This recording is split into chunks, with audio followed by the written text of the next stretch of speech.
US 8th Air Force on D-Day 80 years ago, running in B-17G Flying Fortress, Sally B, and the Mustang Jersey Jerk.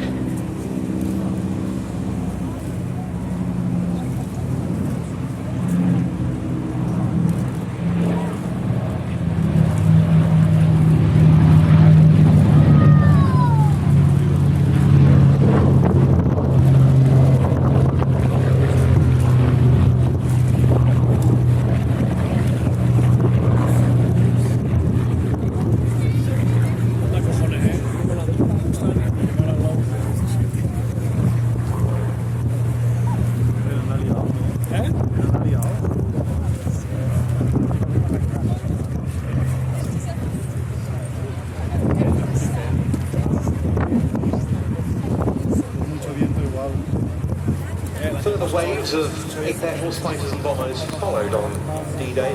The second wave of bombers involved 75 squadrons of B-17 Flying Fortresses. As the day went on, the 8th Air Force was seeking to disrupt the movement of German reserves. El primer año tiraron fuego artificial, el segundo sí. El segundo tiraban como fuego artificial.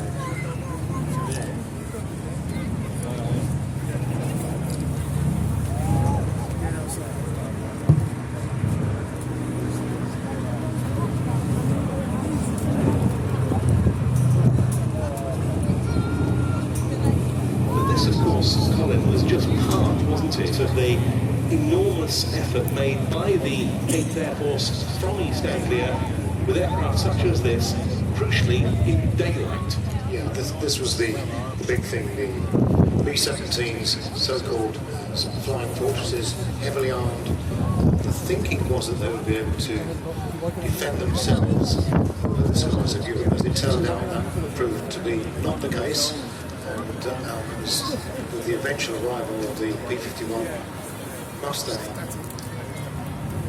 the losses were curtailed, and the operations of the B-17s at one time were threatened, in fact, because the losses were so substantial in Europe. The consideration was given to actually cancel. They were going to night time. The general persisted precision. This is particularly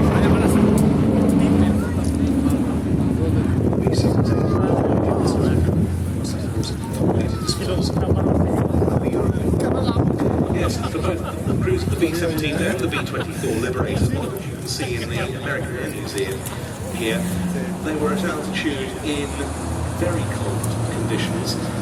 Personal protective equipment was at a premium, and the risk was, of course, from both flak and fighters. Yeah, in fact, you talk about the cold, we're talking about minus 50 degrees. The white skies would stand in open doorways, effectively, with the 50 caliber machine guns. With the wind chill factor, it's not unusual for those crew to suffer severe frostbite.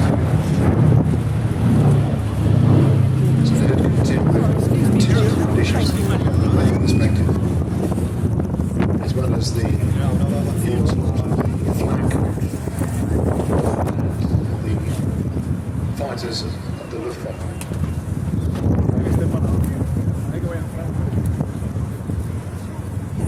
All around East Anglia there were airfields which B-17s and, as Ben was saying, Liberator bombers flew to attack German occupied Europe.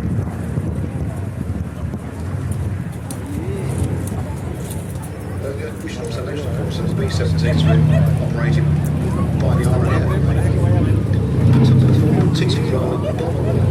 However, they were used quite successfully in the anti-submarine war in the They were, and again alongside the Liberators in that VLR, very long-range role, helping plug the gap in the Atlantic. We want to talk about obviously the Catalina, where conventional land-based aircraft had previously been able to operate to help defend the Atlantic convoys against U-boat attack. And RAF fortresses sank 11 U-boats during World War II. And as you say, that's often forgotten, isn't it? Along with how disastrous the early RAF use of the B-17 was as a bomber. But the heroism of the crews who flew B-17s in whichever role is not to be underestimated, and it is, of course, in honour of all of them that Sally B continues flying.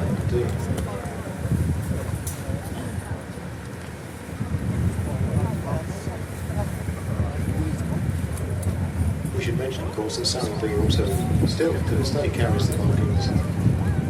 The Memphis Bell, the original aircraft, flew just down the road. It did famously being the first B-17 credited with completed 25 combat missions. Actually, it was the 4th 8th Air Force heavy bomber to reach that milestone, but its crew, which was headed by Captain Robert Morgan, actually completed 29 sorties. Again, an incredible achievement. This was, of course, the aircraft that was featured in the William Wyler wartime documentary of that name. This aeroplane privately operated from Duxford, as it has been since, would you believe, 1975. So next year is a very big year for this aircraft.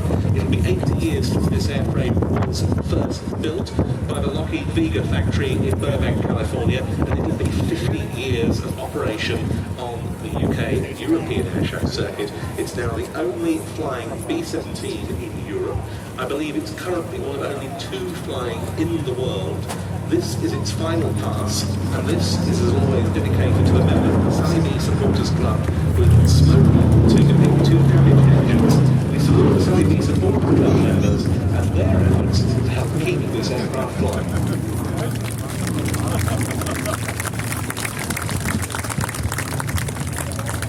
And of course, we have to mention Ellie Simbo, the B-17's operator, without whom